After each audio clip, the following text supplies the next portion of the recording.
We're back now at 8:17. She's sold millions of records, won hundreds of awards, and dominated the music scene since she was about 16 years old. And did I mention she can also act? The multi-talented Beyonce Knowles stars in the new thriller Obsessed, playing a woman whose life is torn apart when she suspects her husband is having an affair. Please.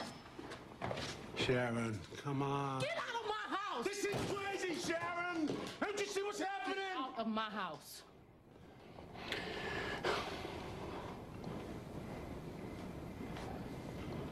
Nothing happened with this. Okay, you know what?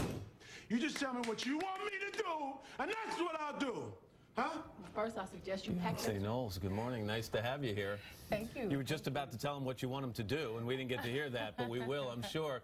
You got so much attention for the last two roles that we all talked about, between Dreamgirls and playing Etta James in Cadillac Records, and I think the critics were great. They thought you did a wonderful job, but there were some people on the side saying, well, she's playing singers, and she's a singer, so how hard can that be? Did you make a conscious effort to go out and do something completely different?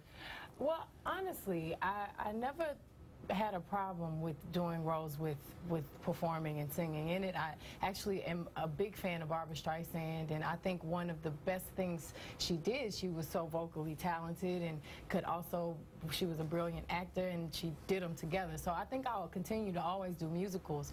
And actually the last role I did, the drama was way more difficult than the singing. The singing part, and exactly. I felt like after I did that, I felt like I was finally ready to do something that had no performance to lean on. This character, Sharon, at first blush, is a character who has it all. She's got a great life, she's got a great husband, things are going really well until someone actually, comes into her life and just tears it apart. Tell me a little bit about it. One of the things that attracted me to the role was the fact that, you know, in the beginning, Sharon, you think it's this peachy life, and that she's very charming and very smart. They have a great relationship. But in the end, she's the hero. And usually in these movies, the husband comes and saves the day. But she decides not to be the victim. Someone is in her house, her child is threatened, and she's the one that fights for what she believes in. And fight, and thank you for giving me the word fight, because that's a perfect segue. There's a scene in here, and there's a couple of really dramatic scenes, but there's a scene in this movie where the person you go up against, who's played by Ali Larter, by the way, you go at it. Oh, yes, we in do. a brawl. No stunt doubles here. Are you doing a lot of this stuff? Oh, yes. We both did it, and, you know, we were bruised from the bottom of our wrist up to the top of our shoulder. How many takes do you do on something like that? It took a couple of days. It took a lot of choreography, a lot of planning. You know, we went through certain things, and we changed a lot of things, and we wanted to make it our own. We didn't want it to be too much of a cat fight, so it's not too much, it's not any hair pulling. It's like a real brawl. It's a brawl, but I have to say, she's been on this show a few times. It's a mismatch. You got a much better, I mean, she's a lovely young lady, but you should take her 2 out of 3 times. I think I am a little bit bigger. Tell me a little bit about what else is going on with you. I know you're about to start a year-long world tour. I am. 110 shows or something like that? I've already actually done a couple of shows, amazing shows in Canada, and I'm going to Europe, I'm going to Croatia, I'm coming to America, Madison Square Garden. And one of the things I really like is, you know, we're in tough economic times in this country and all around the world, and you're asking people who come to your shows to bring non-perishable items to chip in. Yes, I am. I teamed up with General Mills, and our goal is to donate over 3.5 million meals to local food banks, and I'm really proud of that. Also, $20 tickets plus a service charge, which is nice, for 2,000 seats, so everyone can come and see the show. Can we get to something utterly ridiculous?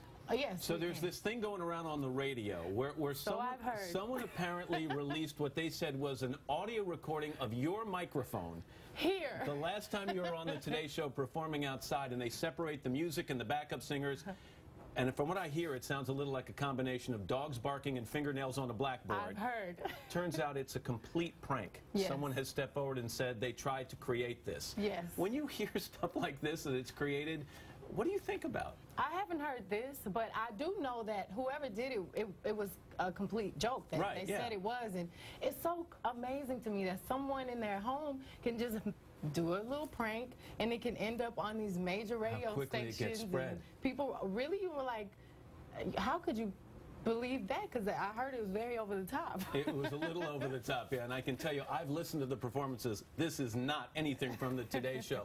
I want to also ask you about something you did a couple of months ago. You got to sing At Last. Yes. As the first dance song for President and Mrs. Obama at one of their inaugural balls, and it looked as if that was very emotional for you. Oh, beyond. I mean, could you imagine?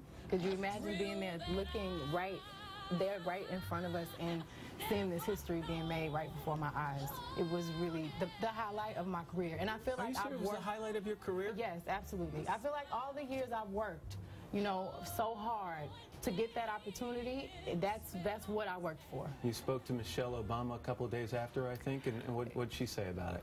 She was, you know, very gracious as always, and I'm just happy that they personally asked me to do the performance. Wow, highlight of your career. That's absolutely. That's pretty big stuff, Beyonce. And you're going to perform for us in the next half hour. I'll be performing a right single, here. Halo. All right, thanks very much. Let's go upstairs to Meredith. All right, Matt.